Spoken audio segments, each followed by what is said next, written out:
surprised by this. Millions of Americans, like 15 million Americans, I guess it makes sense when you think about it, buy a new car every year. And if you're in the market for a new one, you're going to want to listen up. So we want to make sure that you're saving as much money as you can while you're picking out the best wheels for you. So in today's 5 on Your Side, Leah McLean is here with some tips on finding the perfect car for you.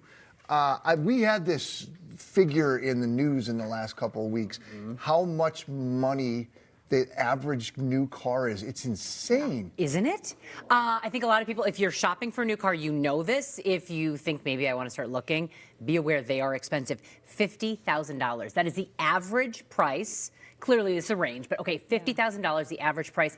Interest rates around 7% right now is another thing to consider if you're financing your new car.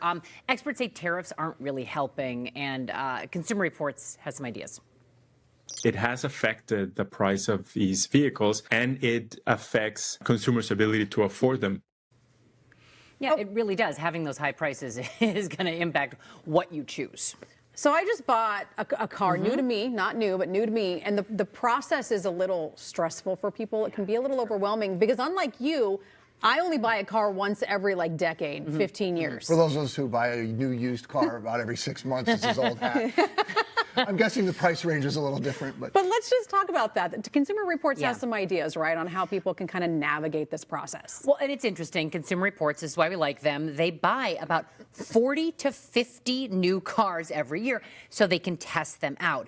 They find that typically the sticker price on the car, that's just the beginning. So that's something to be aware of. You want to watch closely for add-ons and extra fees. Those can quietly increase your final cost either by hundreds or thousands of dollars.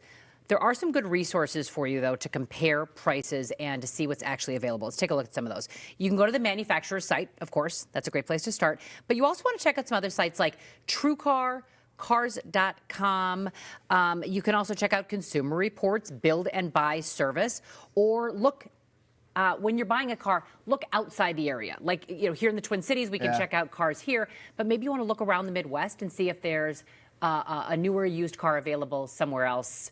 And it may make sense for you to fly there and drive it back. The price may be different. Or it may make sense to tell the person you're dealing with that, hey, there's a car in Milwaukee that's $5,000 cheaper than the one you're trying to sell me. Because there are some cars here, I think, where the dealership, if you want a specific make, model of car, you kind of only have a couple of options with dealerships. So if you go to a different dealership group in a different place, you could get a different answer. Makes sense. Yeah. So the financing piece, I think, is where things seem to get a little tricky for people. And it's gotten interesting, hasn't it, for financing? Okay, so the best advice from Consumer Reports is just be prepared, think about it ahead of time and slow down if you can when you're figuring out your financing.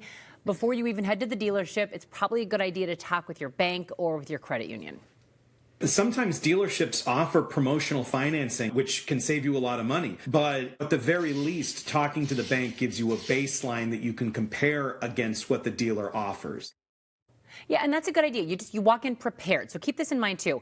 Consumer Reports does caution against those really long loans, 84 to 96 months. If you have to think that through, I think 96 months is 8 years, an 8-year loan. That's a long-term loan. The monthly payment might feel like it's a little bit more manageable, but the interest overall can make it even more expensive. Plus, depends on how long you want to keep your car. An 8-year loan is a long time to be paying. Making a payment, yeah.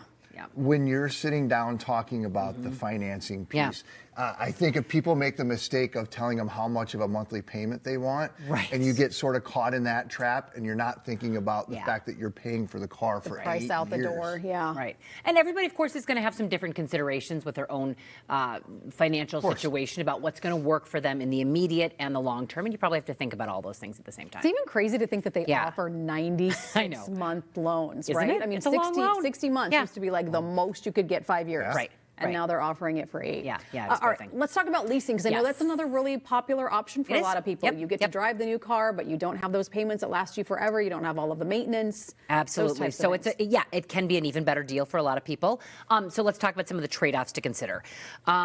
Really, you want to make sure that you are looking at mileage limits, checking out the fees that you could face at the end of the lease, and any maintenance or repairs that you may have to pay when you turn in your car at the end of the lease. All those are things to consider. Is it good for you? Is it bad for you? You got to decide what's best for you on those. Extended warranties is something, too, that always comes up. It does come up. That's a debate I think a lot of families have around warranties. They can give you a little bit of peace of mind, once a manufacturer's coverage runs out.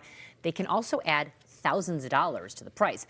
So here's what Consumer Reports says. They say often you're better off just choosing a reliable car and then setting aside a little emergency fund instead. So you've got that extra money, it's yours, and if you need it, it's available, other than plunking down a bunch of money for that extra warranty. Just say cars, everything is like touchscreen, and once the second one of those things goes out, that's a lot of money out of your pocket. So I know that a lot of people, I'm just saying that extended warranty can sometimes help, but read the fine print because sometimes it's not included. Because I'm on the other side of it. Yeah. My personal thing, this is not Consumer Reports, this is just Leah. I'm never a fan of the warranty. In the rare occasions I feel like I've needed one, it doesn't hasn't cover worked. the Yeah, thing I I was need. like, you have to read the fine print. I've had the same experience, and I Yeah. was like, oh. Right. So I think I'd bought rather that. just spend the money when necessary. Yeah.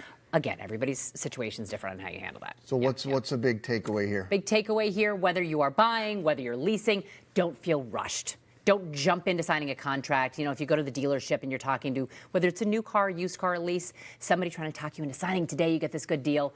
Take time, think it through, and think about what works for your family and really understand what kind of responsibility you're taking on with how you're financing what you're buying. Yeah. Makes sense. It does. Kate bought the last car that I let her take care of it. She went on with this thing for a month before she bought the car. I'm normally like Right. 1 hour in and out. Let's get it In and done. out. But so people, they'll work with you. Yeah. I mean, Yeah, not everybody absolutely. wants to just go in and get it done. They And when wanna you're spending ease that into kind it. of money Of too, course. it's really hard for people to part with that. And so it's a a think lot. it through and research for sure. Yeah, very true. Leah, thank you. Thanks. You'll find that full KSTP investigation featured on 5 on your side reports, 5 on your side reports. Just search right there. All right. KSTP.com. Another live look from Bemidji this morning. We are back right after this.